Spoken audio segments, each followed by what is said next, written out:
Кто сегодня у нас в Украине принимает важнейшие политические и военные решения? Президент принимает. Он большую автономию военной предоставил. И он, как верховный главнокомандующий, согласно закону о обороне страны, Конституции и так далее, он знает все военные планы. Но он действует по принципу последнее мнение за военными. Военные говорят, там, условно говоря, мы Северодонецк мы удержим. Удержим, давайте. Он верит военным. Крупные операции, понятно, что он не может не одобрять, потому что там вплоть до его подписи идет общий план обороны и так далее, и так далее. Но он оставляет высокую степень автономии военной. Все внимательно выслушивает, анализирует, выслушивает разные точки зрения с разных сторон. Но все равно дает военным воевать. Он говорит, оказывает доверие им. То, что называется высокое доверие, в том смысле, что даже во время очень рискованных мероприятий или рискованных планов он оставляет последнее слово за военным. Но он в курсе всего, и, безусловно, без его крайнего одобрения не может ничего случиться ни в сфере обороны, ни в сфере спецслужб, нигде. А есть же еще операция спецслужб, об этом же тоже президент руководит всем этим, общее руководство осуществляет и контроль. Что касается внешней политики, это президент целиком, это его прерогатива, оборона, внешняя политика. Как вы видите, это очень успешно. Да. Крайне успешно. И крайним примером этой успешности является визит тройки плюс президент большой тройки плюс президент Румынии. Потому что, что греха таить, они ехали уговаривать. А в результате вышли с чем? С поддержкой Украины. И сказали, что наша задача сделать так, что, конечно, все это закончится мирным переговором. Но это правильные слова, они всегда произносятся. Но Украина должна диктовать условия. Услышать это от Шольца, от Макрона, поверьте, это был бы крупный дипломатический успех. Я бы даже сказал, что это стратегическая победа, дипломатическая по масштабу, сравнимая с отходом российских войск от Киева и Черниговой СУ. Безусловно. Мало кто отдает себе отчет за этим, потому что привыкли мыслить категориями военных побед. Но на самом деле это крупнейшая победа, которая прямо определит дальнейший ход этой войны и ее исход в том числе. Крупнейшая победа. Много лет я постоянно, методично, системно говорил везде официально о том, что у нас огромное количество российской агентуры, в том числе на самом верху. И видите, война это показала наглядно. Мы видим и пример первого заместителя председателя СБУ генерала Наумова и Сальдо, который стал сегодня одним из главных коллаборантов. И Ковалева, «Слуги народа». Да, депутатов целый ряд. А сколько мы еще не знаем, а сколько знаем, но не говорим и так далее. Скажите, для вас такое количество предательств стало откровением или вы были готовы? Не стало. Я примерно понимал атмосферу того, что происходит, будучи сам выходцем из спецслужб, и так далее. И могу сказать, это далеко не последние сюрпризы, которые нас ждут. Будут большие имена? Будут и большие имена в том числе. Очень большие? В том числе очень большие.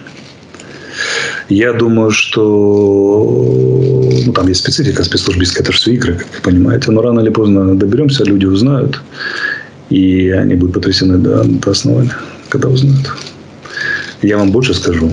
Христо Грозев недавно намекал, что Путин рассчитывал на крупные беспорядки сначала. Да. В которых часть военных должна принять было участие.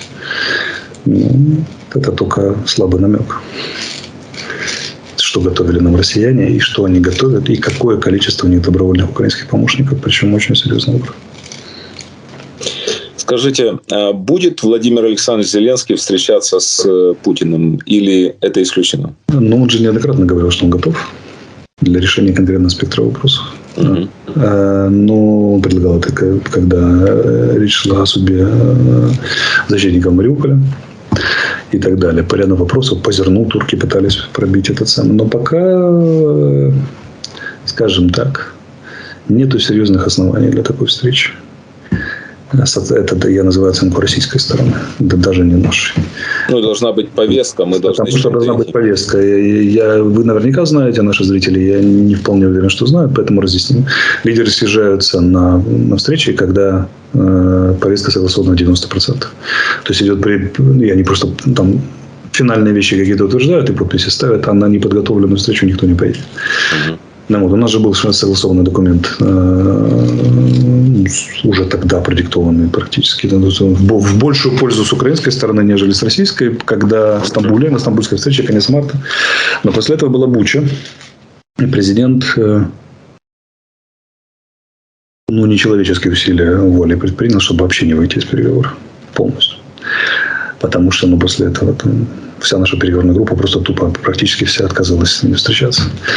Но надо понимать, что дипломат профессия в каком-то смысле тяжелее, чем военная и врачебная, потому что ты должен с мудаками, которые устроили бучу, разговаривать и говорить «добрый день», «здравствуйте, давайте обсудим» и так далее, и так далее.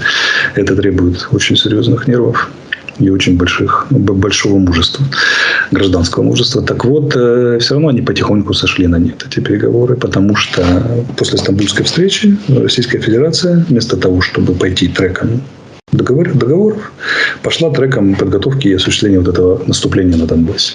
Но когда войска наступают, на каких переговорах можно говорить?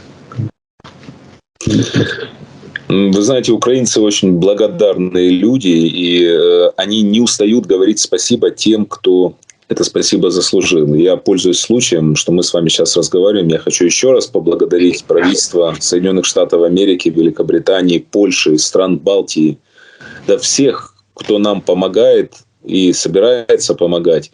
Тем не менее, есть ощущение по разговорам даже с друзьями, которые сейчас на Западе находятся, по разговорам с дипломатами и так далее, что Запад от нас как-то уже устал.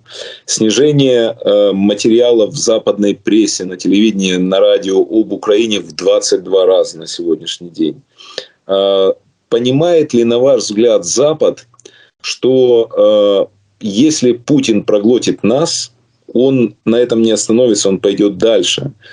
Понимает ли Запад, что, помогая нам, они помогают себе, и что это самая выгодная инвестиция в будущее западной цивилизации? Вот как вы считаете? Конечно, я не просто... Я прямо знаю. Значит, что говорит Запад? И не только Запад. Они говорят, навешайте уже россиян.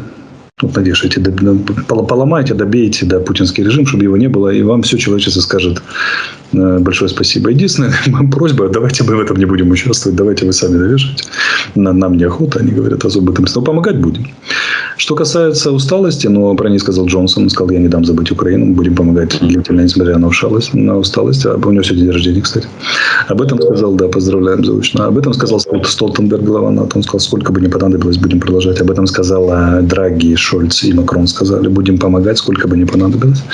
И Байден вчера сказал, что по поводу этого самого, что Путин не остановится. Он даже назвал страны. Он сказал, Польша, Словакия, Чехия, все под угрозой, страны Балтии, если Путин, когда эта война начиналась, они уже были под угрозой. Он говорит, он должен был пройти Украину и потом не остановиться.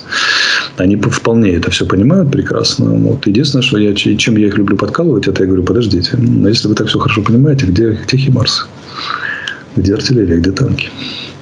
И так далее. Но они говорят, тут так не все однозначно, в общем, будем помогать. Хорошо. Ленд-лиз же еще не заработал, вопреки мнению. Да. Сейчас идет помощь, которая президент США, согласно закону, своим ручерком пера может поставлять. Ленд-лиз подойдет чуть позже. И это будет другая история совсем.